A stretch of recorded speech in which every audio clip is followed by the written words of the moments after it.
I continuem amb més mesures extraordinàries que han entrat en vigor avui per evitar l'expansió del Covid-19. Aquesta en concret pretén evitar les aglomeracions a les superfícies comercials. Els establiments no podran fer publicitat i promocions que puguin derivar en grans afluències de gent. La Conselleria de Transició Energètica podrà, a més, adoptar mesures per limitar l'entrada als centres comercials si fos necessari. Pel que fa a les fires i mercats, el govern recomana que s'ajornin i demana també als ajuntaments que mantinguin, això sí, les parades agroalimentàries als mercats municipals per garantir el subministrament als ciutadans. Un equip d'IV3 Notícies ha visitat avui les principals superfícies comercials i mercats de Palma. Manel Ferrera, continua avui la gran afluència de consumidors.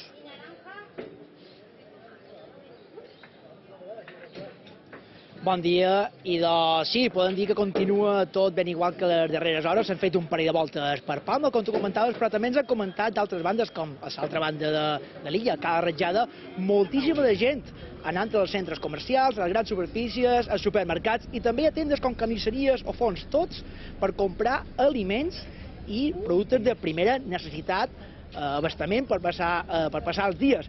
Tanta gent hi ha hagut, tantes coses hi ha hagut, que gran part d'aquests negocis han hagut de dedicar part dels seus empleats a posar-los a la porta, a controlar l'afluència de gent. Així com sortia un, entrava un client, així ha anat, i sortien amb bosses ben carregades. Aquí on són ara, a la plaça de Pere Grau, com podeu veure en el mercat, els placers ja estan arraconant i ha anat bastant bé el dematí, segons es comenten, tant els placers com alguns dels clients habituals amb els que hem pogut xerrar.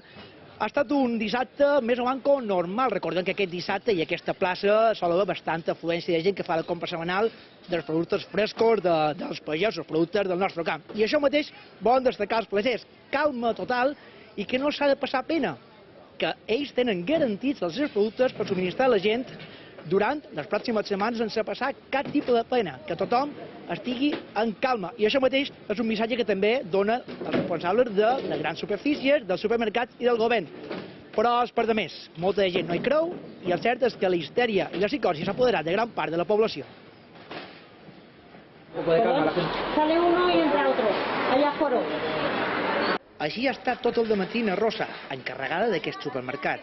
Les cues per entrar i comprar han estat constants. Encuentro que la gente ha cogido una psicosis, pero alimentación, tenemos orden de que no va a haber, de que por lo pronto no va a haber, no falta nada ahora mismo. Aquestes imatges són d'un altre supermercat, 15 minuts abans d'obrir a les 9.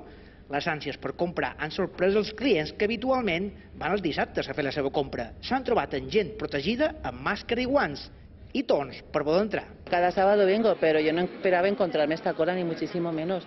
Aparte que ayer fui a comprar a otros sitios, al Aldi, al Lidl, no había agua, no había... Jo és avui que m'estic donant compte de que potser això sigui més de lo que mos pensam i que hem d'anar alerta i que hem de ser responsables. No es para tanto esto. No creo que sea necesario, en una palabra. Molta de gent també al mercat de Pere Grau per adquirir els productes frescos dels pagesos. Ven cada dissabte, el que passa és que avui estic comprant un poc més.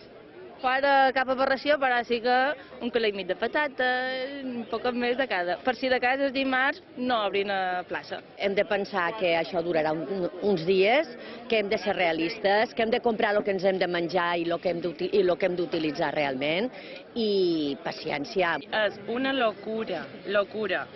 Hi haurà gènere o no passa res? Patates, coses que aguanten en el que més està sortint. Patates, vamos. Com a 3 mercats o 4. De fet, ara les carnisseries ja estan buides. Jo he passat només per mirador i no és normal. I avui veig que el que és les fruteries... El dissabte sempre hi ha entrat, però avui més. Recordem que el govern ha garantit el subministrament d'aliments en tot moment i demana evitar les aglomeracions i compres compulsives.